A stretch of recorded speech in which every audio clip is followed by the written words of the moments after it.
S uskrsnim blagdanima službeno počinje i turistička predsezona na Kvarneru. U posljednjih 20 godina ovo je 5. put da počinje u ožujku.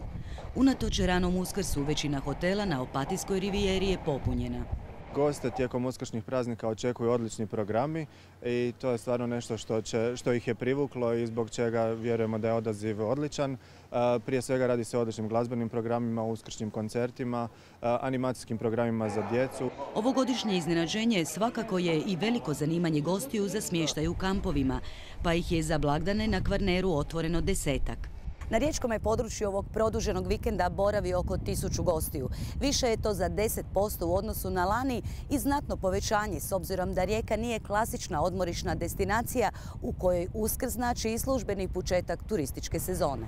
U 16 riječkih hostela i 2 prenoćišta boravit će gotovo 500 gostiju. Očekuje ih se i više s obzirom na to da njihovi najčešći gosti, mahom mladi ljudi, rezerviraju smještaj u posljednji trenutak. Ovaj Uskrs možda nije nama nekako najviše gostiju donijelo kao do sad, na primjer, recimo što se tiče karnevala, nove godine ili tako nešto. Sad smo negdje oko 40-50% kapaciteta popunjeno.